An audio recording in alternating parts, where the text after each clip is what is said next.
So I started my tech business when I was 15. I started consulting at 15. And how that came about was I actually grew up in a school without computers, which was a Steiner education. It's similar to Montessori, which I think there are some schools here.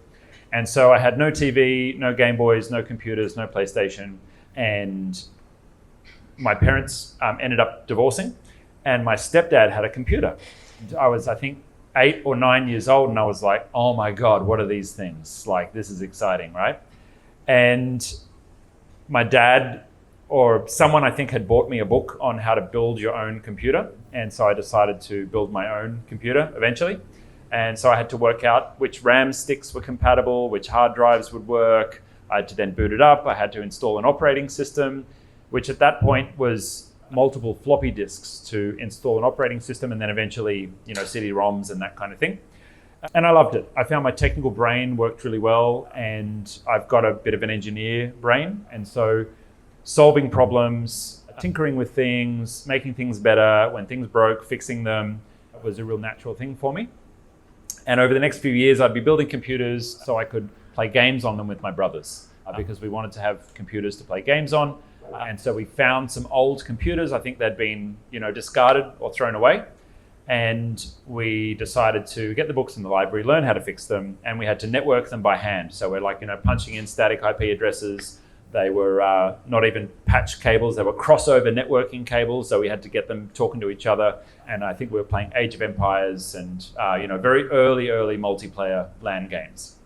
And by the time I hit 15, I had a few side gigs already.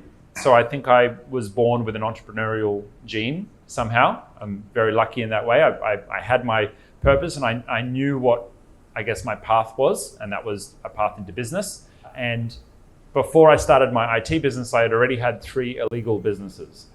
And so when I was 6 years old with my brother, we were walking up the street and we saw that one of our neighbors had a very nice feature letterbox. So they had like a letterbox, and they had some nice stones in the letterbox. It's like a little feature garden, right? And I don't know how we worked it out, but if you grab these stones and you smash them on the pavement, they would break open, and there was like a cheap quartz crystal inside the stones. So we took our little trolley. We're 5 and 6 years old. We took our little trolley up the street and we stole all of the stones out of their letterbox. We took them back home, we smashed them on the pavement, and we sold the crystals to cars that were passing by on the street. So we'd flag them down. We had a little market stall, and we would sell them 50 cents for a big one, 20 cents for a small one. And so that was my very first business. And by the time I was in high school, I was taas kayo. And because all my friends were shorter than me, what I could do was I could go to the train station and I could buy porn magazines.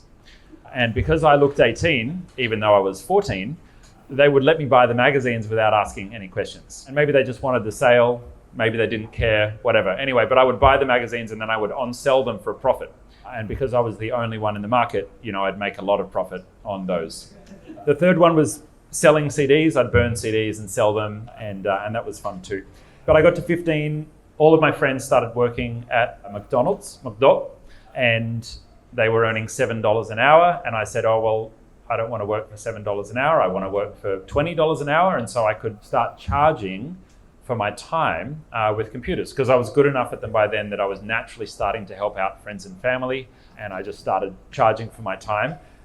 And that's basically all I've done. I grew that business through my high school. When I reached year 12, which is our final year of high school, I did $30,000 in sales in my side gig outside of school. By then I was buying computers, selling them on for profit, and I was still repairing them, and I was still consulting as well. And finished high school, I got into engineering at university, but not everyone goes to university in Australia. It's not so popular. It's totally fine to finish year 12 and then go into the workforce if you want. And I decided that I wanted to start my business. And a client offered me a job for 1 year. So I had a real job for 1 year, which was in a small business, 3 people. It was a marketing and promotions company. And I worked for them for a year while I had my business open on the side, still a side gig, just like school. And then after that, when I turned 20, which is 15 years ago tomorrow, I started the business. It was January in, 2010, I guess, or 2009. January 2009. Started the business, and we've just scaled it up from there. So it started as a IT support, IT services business, first for consumers and then for businesses, and now grown to be a specialist consultancy in Google Workspace. We're known globally for that. We're the top Google partner in Australia, which is very exciting.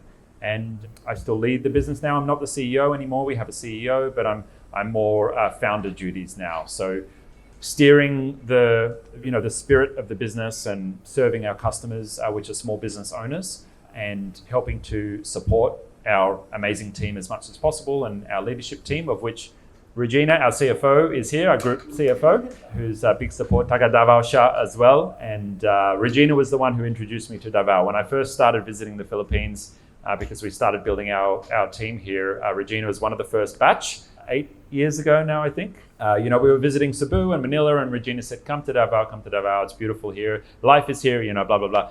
It's nice. And I eventually came and instantly fell in love with the city. Samal is right here. The people are great. It's safe here.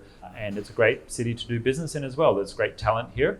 And we're very proud to be Dabawenyo now for myself and the company as well.